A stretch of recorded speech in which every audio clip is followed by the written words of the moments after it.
My sister announced she was quitting her job and didn't want to work anymore. My parents immediately decided I would cover for her. The next day, she tried to force me to co-sign a new car loan. I'm female, 28 years old, and for most of my life I thought family meant unconditional love and support. That naive belief shattered on a Tuesday evening in March 2024 when my world turned upside down over meatloaf and mashed potatoes. My younger sister, Madison, had always been the golden child. While I worked 2 jobs through college, she breezed through with a communications degree funded entirely by our parents. While I saved every penny for my small apartment, she lived rent-free in their basement, supposedly finding herself. At 25, Madison had held exactly 3 jobs in her entire life, each lasting less than 6 months before she quit due to toxic work environments or unsympathetic bosses. That Tuesday dinner started normally enough. Mom had made her famous meatloaf, and Dad was discussing his upcoming retirement from the insurance company where he'd worked for 32 years. Madison picked at her food, complaining about her current job at a local boutique where she worked part-time folding clothes. "The manager expects me to actually show up on time," she whined, twirling her fork in the mashed potatoes. "And yesterday, this customer was so rude because I couldn't find her size in the back room. I don't get paid enough to deal with that kind of stress." I bit my tongue, remembering my own retail days when I'd smile through much worse treatment while working full-time and attending night classes. But Madison wasn't finished. Suddenly, she stood up from the table, her chair scraping against the hardwood floor with a dramatic flourish. Her eyes were bright with something that looked almost like excitement as she declared, "I'm tired. I don't want to work anymore." The silence that followed lasted maybe 3 seconds before my parents erupted into applause. Actual clapping. Mom's face lit up like Madison had just announced she'd cured cancer, while Dad beamed with pride. "Oh, honey, that's wonderful," Mom exclaimed, clasping her hands together. "You've worked so hard, and you deserve to focus on what makes you happy." My fork clanged against my plate as I set it down, staring at the surreal scene. Madison had worked maybe 20 hours a week for 4 months, and they were celebrating her decision to quit. Then Dad turned to me with that familiar, expectant expression, the one that always preceded another favor I'd be asked to do for Madison. "From now on, you cover for her. Whatever she says, you do." The words hit me like a physical blow. "Excuse me, Sarah, sweetie," Mom said in that patronizing tone she'd perfected over the years. "You've always been so responsible, so capable. Madison needs time to figure out her passion, and we know you'll step up like you always do." "Step up how exactly?" I asked, though I was already dreading the answer.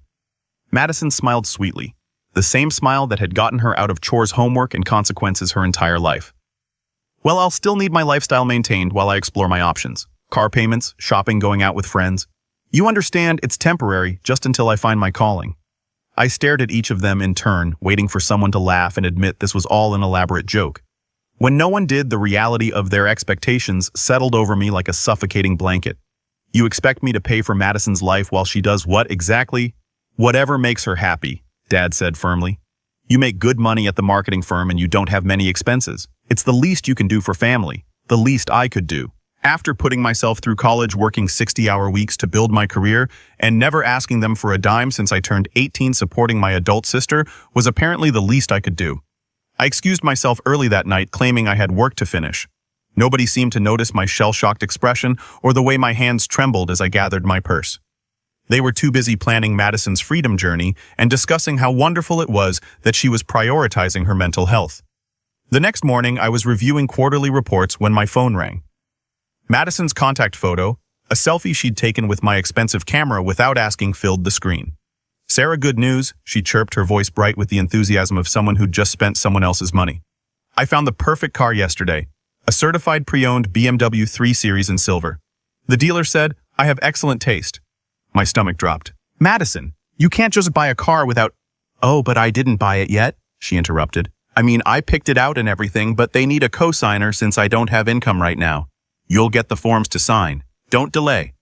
I promised Jenny I'd pick her up for lunch tomorrow, and my old Honda is just so embarrassing." The casual entitlement in her voice made my vision blur with anger. "Madison, that BMW probably costs $40,000. I'm not co-signing for a car you can't afford."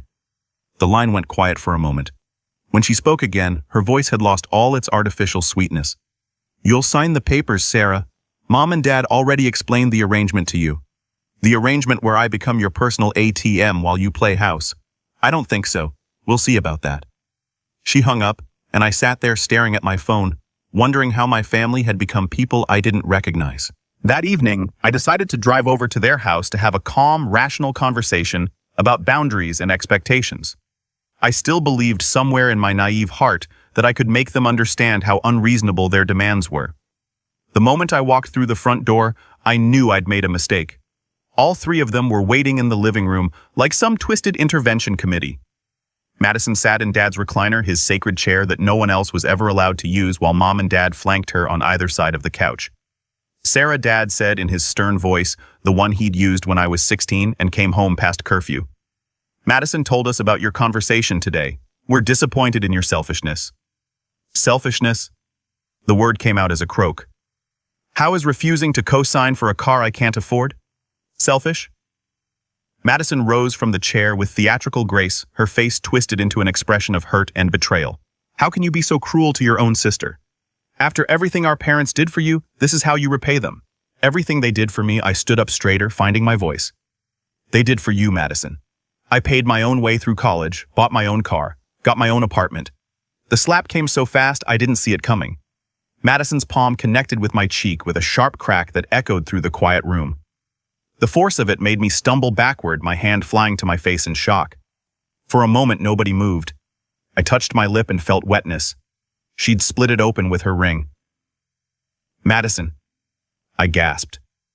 But before I could say anything else, Mom was on her feet. Sarah Elizabeth, apologize to your sister right now, Mom demanded, her face flushed with anger. How dare you upset her like this? I stared at her in disbelief. She just hit me. You deserved it, Dad said coldly. Your attitude is unacceptable. Madison is going through a difficult time. And instead of supporting her, you're being selfish and cruel. Madison began to cry. Not real tears, but the fake practiced sob she'd perfected in childhood to get out of trouble.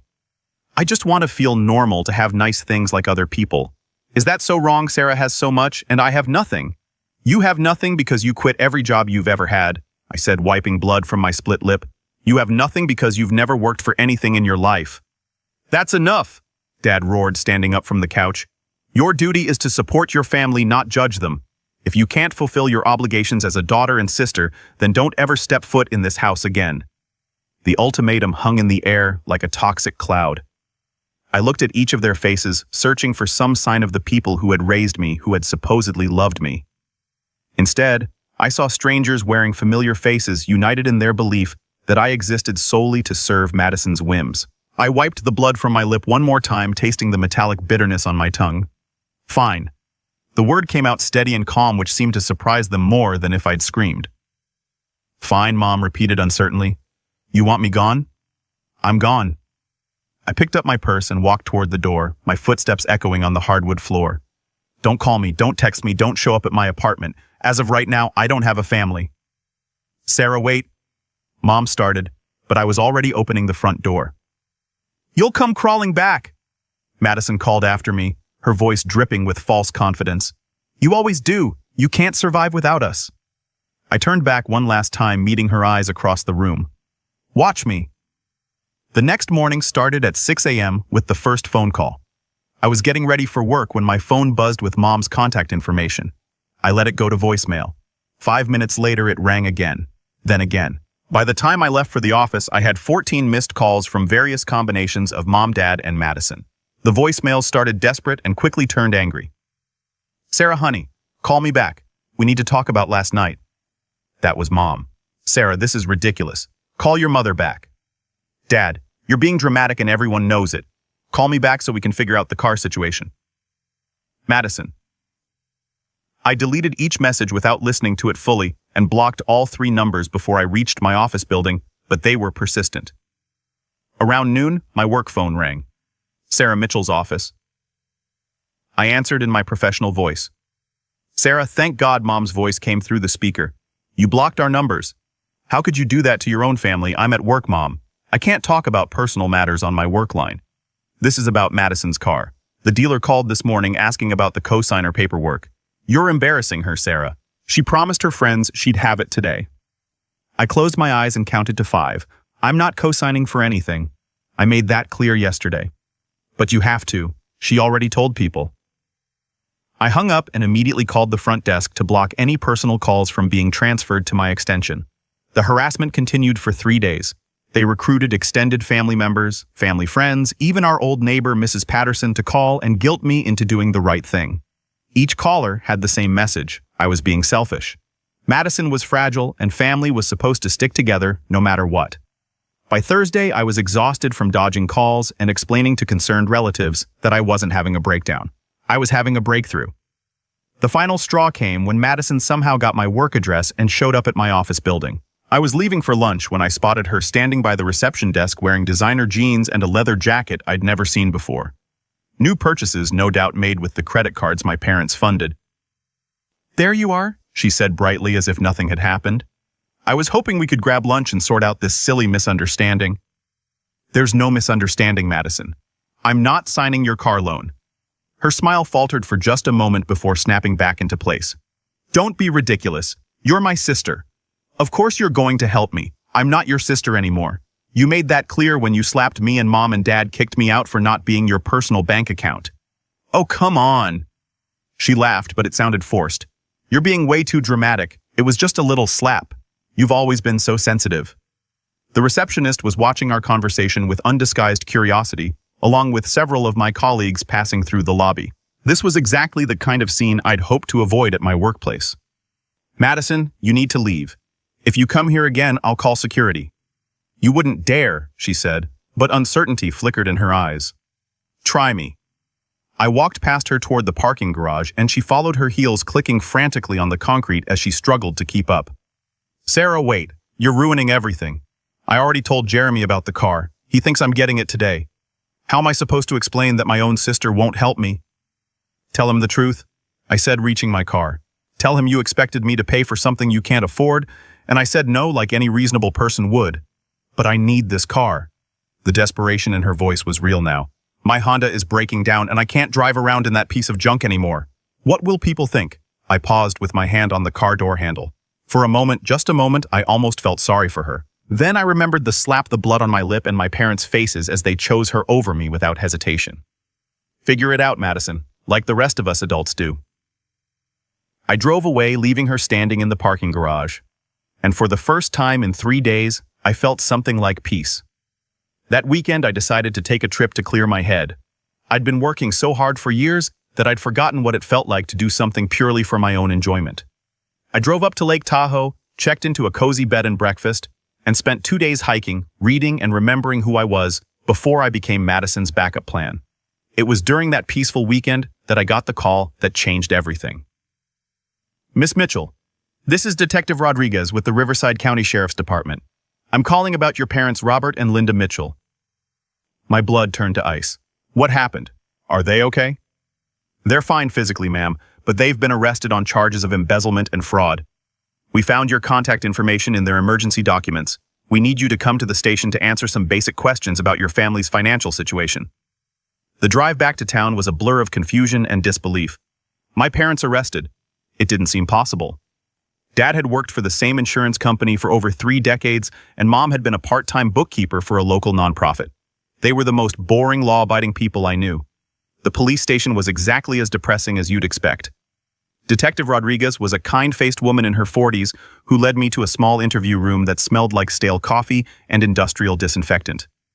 "Your parents have been under investigation for approximately 18 months, she explained, opening a thick folder filled with documents. "We received multiple tips from employees at your father's company about irregularities in client accounts. The investigation revealed that your father had been systematically creating false claims and pocketing portions of insurance payouts over a period of 7 years. "That's impossible," I whispered. "My dad is the most honest person I know. The evidence is quite conclusive, I'm afraid. Bank records, altered documents, fraudulent claims. It all traces back to him. And your mother was involved as well. She helped him move money through the nonprofit where she worked creating fake vendor payments." Detective Rodriguez slid a document across the table showing financial transfers. It wasn't a photo of my parents in handcuffs, but rather a summary sheet of their financial crimes. "How much money are we talking about?" I asked, though I wasn't sure I wanted to know. "Approximately $850,000 over 7 years. Smaller amounts that flew under the radar longer, but it adds up." The number hit me like a physical blow. almost $3 million. The interesting thing is where the money went. Detective Rodriguez continued pulling out bank statements. Most of it was transferred to accounts in your sister's name. Designer shopping, luxury vacations, expensive restaurants. It appears your parents were funding quite an extravagant lifestyle. Madison's lifestyle, the designer clothes, the frequent trips with friends, the constant shopping sprees, the casual way she quit jobs knowing she'd be financially supported. It all made terrible sense now. Did Madison know where the money was coming from? That's what we're trying to determine. She claimed she had no idea her parents were stealing to fund her expenses. Says she thought they were just being generous. I almost laughed at the absurdity of it. Madison, who had never shown curiosity about anything that didn't directly benefit her, suddenly claiming ignorance about her parents' newfound generosity. What happens now, I asked. Your parents will likely face significant prison time. The nonprofit is suing for damages, and the insurance company is conducting its own investigation. All of their assets will be frozen and eventually liquidated to pay restitution. Detective Rodriguez paused, studying my face. I understand this is a lot to process. I sat there in that sterile room trying to make sense of how my boring conventional parents had become criminals. How had I missed the signs, the expensive gifts for Madison, the casual dismissal of financial concerns, the way they'd expected me to take over supporting her lifestyle? There's something else, Detective Rodriguez said gently. Your sister has been trying to reach you. She's been calling the station asking us to contact you. What does she want? The detective's expression suggested she'd rather not say. She wants you to know that she needs help with legal fees and living expenses now that your parents' support has stopped. She seems to think it's your responsibility as family. Even now, even with our parents in jail for embezzling money to fund her lifestyle, Madison was focused on getting her BMW. The audacity was breathtaking. I won't be posting bail, I said firmly, and I definitely won't be co-signing for anything. Detective Rodriguez nodded approvingly. That's probably wise given the circumstances. I left the police station with a folder full of information about victim services and court dates, but mostly I felt numb. In the span of a week, I'd lost my family and discovered they were criminals. The people who had raised me to value honesty and hard work had been stealing money to support my sister's shopping habits. The irony wasn't lost on me that they'd called me selfish for refusing to continue the cycle. My phone had 17 missed calls by the time I got home, all from numbers I didn't recognize. Madison had clearly enlisted more flying monkeys to guilt me into fixing her problems. I turned off my phone and poured myself a very large glass of wine. That evening, my doorbell rang persistently. I ignored it until whoever was outside started pounding on the door hard enough to rattle the frame. Sarah. I know you're in there. Madison's voice carried through the door. We need to talk. I looked through the peephole to see her standing on my doorstep, still dressed in expensive clothes but looking frazzled in a way I'd never seen before. Her perfectly styled hair was messy and her makeup was smudged like she'd been crying real tears instead of her usual performance tears. Against my better judgment, I opened the door but kept the chain lock engaged. What do you want, Madison? I need you to help me get a lawyer for Mom and Dad, she said without preamble. And I still need you to co-sign for my car. I can't keep driving that Honda. It's embarrassing, and it broke down twice last week. I stared at her through the gap in the door, amazed by her priorities. Our parents were arrested for stealing money to pay for your lifestyle, and you're worried about a car. That's not my fault, she protested. I didn't know where the money came from. I just thought they wanted to take care of me. You never wondered why they suddenly had so much extra money. You never questioned how they could afford to give you thousands of dollars every month. Her face flushed red. It's not my job to monitor their finances. I trusted them. The same way they trusted you to eventually become independent and stop draining their resources. Don't be such a Sarah. This is a family emergency. You have to help. Actually, I don't. You made it very clear that I'm not part of this family anymore, remember? Right before you slapped me and Mom and Dad threw me out. Madison's face crumpled, and for a moment she looked genuinely desperate. That was just, we were upset. You know we didn't mean it. You meant every word. The only reason you want me back now is because your ATM got arrested. Please, she whispered. And I think these might have been the first genuine tears I'd ever seen from her. I don't know what to do. I don't have any money, and I don't know how to do things on my own. For the first time since this nightmare began, I felt a flicker of pity for my sister. She was 25 years old and had never learned basic life skills because our parents had enabled her helplessness. But then I remembered the slap, The entitled demands the years of being treated like her personal servant. "Maybe it's time you learned," I said quietly, and closed the door. She pounded on it for another 10 minutes, alternating between threats and desperate pleas, but I didn't answer. Eventually, she gave up and left her heels clicking angrily down the hallway. The next 18 months were a whirlwind of legal proceedings, depositions, and court dates. The case moved slowly through the system, giving Madison time to craft her narrative and build her public persona. Madison didn't get a major book deal, but she did manage to sell her story to several online publications and started a blog called Surviving Family Betrayal. She gave interviews to local news stations and appeared on a few regional podcasts about financial crimes and family trauma. Her narrative was consistent. She was the innocent daughter who had trusted her parents completely and never questioned their sudden generosity. She painted herself as someone who was finding strength through adversity and learning to be independent for the first time. The reality was more complex. Through mutual acquaintances, I learned that Madison had moved in with her on-again, off-again boyfriend Jeremy, who apparently had been supporting her lifestyle throughout the legal proceedings. She wasn't quite the struggling survivor she portrayed online. When the trial finally happened, Madison's testimony was effective. She wore modest clothing and spoke about feeling confused and betrayed by her parents' deception. The prosecutor presented her as another victim of their crimes. The jury found our parents guilty on multiple counts of fraud and embezzlement. Dad got 4 years in federal prison. Mom got 2 years plus probation. Madison faced no charges and was officially recognized as a victim rather than an accomplice. I got peace of mind and a clear conscience. But the aftermath of the trial brought unexpected complications. Madison's blog and local media appearances had attracted some attention, and she'd started positioning herself as an advocate for financial abuse survivors. Watching her perform for the cameras was both fascinating and nauseating. She'd perfected a persona of wounded resilience, speaking in carefully measured tones about healing from betrayal and learning independence. She never mentioned the years of entitled demands, the expectation that others should fund her lifestyle, or the slap that had ended our relationship. The most infuriating part was how she'd rewritten history to make herself the victim of my abandonment. In interviews, she talked about how I had turned my back on family during their darkest hour and refused to help her rebuild after devastation. It wasn't a best-selling book, but her blog posts and local media appearances did attract followers.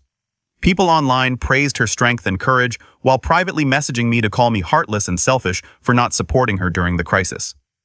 I briefly considered writing my own account setting the record straight about what had really happened. But then I realized that defending myself would only give Madison's narrative more attention and credibility.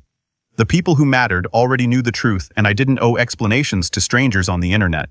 Instead, I focused on building the life I'd always wanted, but never had time for while managing family crisis. I took a vacation to Japan, something I'd dreamed of doing for years, but could never afford while subsidizing Madison's lifestyle. I learned to paint, took cooking classes, and started hiking regularly with a group I joined through work. For the first time in my adult life, my weekends were my own. I wasn't fielding crisis calls from Madison or being guilted into family obligations that always seemed to involve my time, money, or both. I could make plans without worrying that I'd have to cancel them for some emergency that would turn out to be Madison's poor planning or unwillingness to face consequences. The freedom was intoxicating, but it also came with unexpected challenges. I'd spent so many years being the responsible one, the problem solver. The person everyone turned to in a crisis that I didn't know how to just exist for myself. I had to learn what I actually enjoyed doing versus what I felt obligated to do. I discovered that I loved live music, but had rarely attended concerts because Madison always had some crisis that took priority. I enjoyed cooking elaborate meals, but had usually settled for quick dinners because I was too drained from family drama to spend time in the kitchen. I was actually quite social when I wasn't constantly stressed about managing other people's problems. 6 months after the trial, I was promoted to senior marketing director at my firm. My boss mentioned that my work had become notably more focused and creative over the past year, and I realized she was right. Without the constant mental load of anticipating and managing family crisis, I had energy to invest in my career in ways I'd never been able to before. The promotion came with a significant salary increase, and for the first time in my life, I had substantial disposable income.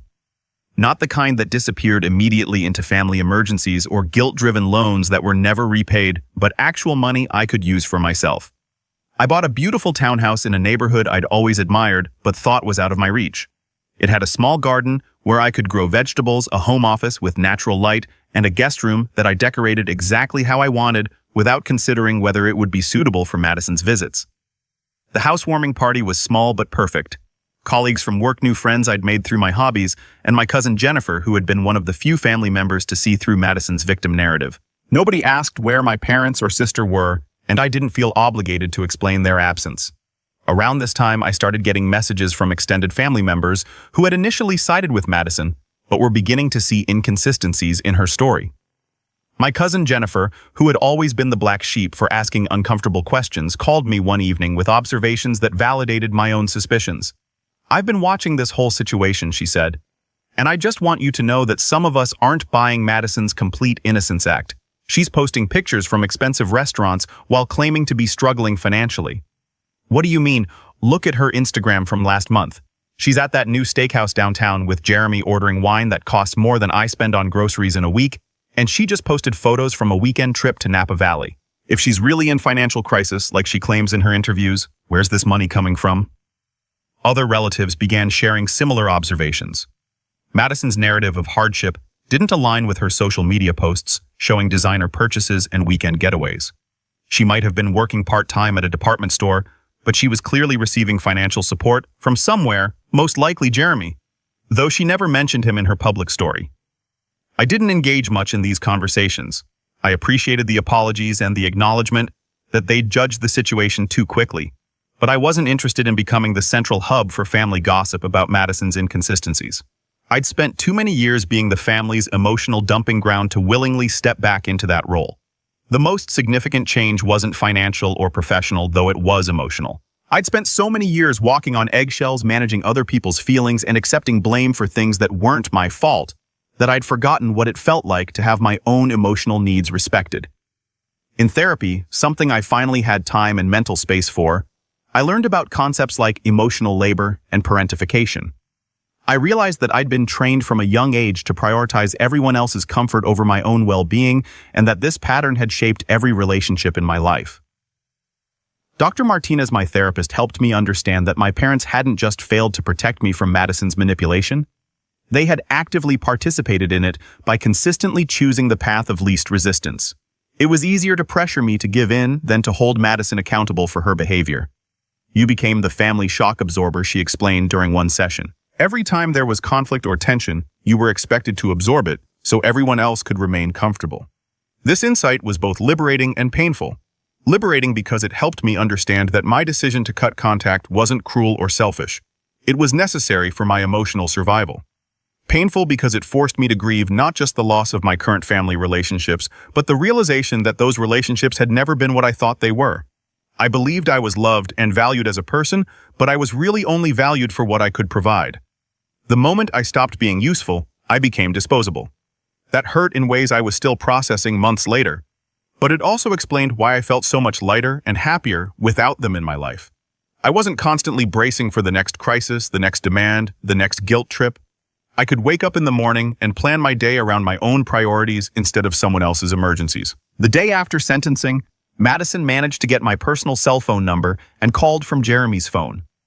"Sarah, I know you're angry, but I need you to understand something," she said without identifying herself. Though I recognized her voice immediately, I really was shocked when they got arrested. I had no idea Dad was doing anything illegal. "Okay," I said simply. "Okay, that's it. What do you want me to say? Madison, that I believe you, that I forgive you, that I'll support you now that Mom and Dad can't. Things are really tight right now, Sarah. The legal fees wiped out what little savings I had, and Jeremy can't support both of us long term. I need help getting back on my feet. There are programs for that. Job training, financial counseling, social services. You're an adult, figure it out. But I don't know how to do any of those things. Then learn the same way everyone else does." She was quiet for a long moment. When she spoke again, her voice had that familiar edge of manipulation I knew so well. "You know, people are starting to talk about how you abandoned your family during their time of need. How you could have helped, but chose to hold grudges instead. Is that really the reputation you want?" I almost admired her audacity. Even now, even after everything she was trying to guilt me into rescuing her. "Madison, do you remember what you said to me the night I walked out of Mom and Dad's house?" What you said I'd come crawling back, that I couldn't survive without you all. Do you remember that I was upset? You were wrong. I didn't just survive. I thrived. I got a promotion at work because I could finally focus on my career instead of managing your crisis. I bought a house because I wasn't spending my savings on your emergencies. I made new friends and developed hobbies because I wasn't available to drop everything every time you needed something. She didn't respond, so I continued. The reputation you're worried about, I don't care about it. The people who matter know the truth. The people who don't matter can think whatever they want. Sarah, please. I have to go now. I have plans with friends, and we're going wine tasting in Napa. It's amazing what you can afford to do when you're not supporting a grown adult who refuses to work. I hung up and blocked that number too. That was 2 years ago now. I've heard through the family grapevine that Madison and Jeremy broke up about 6 months after our parents were sentenced. She moved into a small apartment and has been working full-time at the department store, plus picking up shifts at a coffee shop on weekends. Some relatives have told me she's really changed and learned her lesson, but I'm not interested in testing that theory. I've also heard she's been asking family members for my current contact information, but so far, no one has given it to her. I've built a life that doesn't include managing other people's poor choices or accepting abuse in the name of family loyalty. I've learned that real family doesn't demand that you set yourself on fire to keep them warm. Sometimes I wonder if I'm being too harsh, if I should give them another chance. Then I remember the slap, the blood on my lip, and the casual way they discarded me when I wouldn't comply with their demands. I remember years of being taken for granted, treated like a resource rather than a person. The calls have stopped coming. The guilt trips have ended. My parents are serving their sentences, and Madison is learning to be an adult at 26. As for me, I'm finally living my own life instead of being a supporting character in someone else's drama. People sometimes ask if I miss them, if I regret cutting them off so completely. The honest answer is that I miss the family I thought I had, but I don't miss the people they actually were. I don't miss the manipulation, the entitlement, or the constant expectation that my purpose in life was to solve their problems. I've learned that sometimes the most loving thing you can do for someone is refuse to enable their destructive behavior, even if they hate you for it. Especially if they hate you for it. The best revenge isn't elaborate schemes or public humiliation. It's building a life so good that you don't need their approval anymore. It's becoming so content with your choices that their opinions become irrelevant noise. I still live in the same town, and occasionally I see Madison at the grocery store or a restaurant. We nod politely but don't speak. She looks tired in a way that no amount of makeup can hide, like someone who's finally learning that actions have consequences. Part of me hopes she genuinely has learned and grown from this experience, but a bigger part of me knows that's not my responsibility anymore. I tried to teach those lessons for years through patience explanations and boundary setting. It took a federal investigation and losing her support system to accomplish what my words never could. I'm not the same person who sat at that dinner table over 2 years ago, shocked by my family's expectations and desperate for their approval. I'm someone who knows her worth isn't determined by how much she's willing to sacrifice for people who don't appreciate it. The phone calls stopped coming months ago, but if they started again tomorrow, I know exactly what I'd say. I'm busy living my life. You should try living yours. And then I'd hang up and go back to whatever I was doing. Because the most powerful revenge of all is indifference, the complete lack of concern for people who never showed concern for you. Some stories end with tearful reconciliations and lessons learned all around. This one ends with me realizing I never needed their approval to be worthy of love and respect. I just needed to stop accepting less than I deserved. The best part, I sleep better now than I have in years.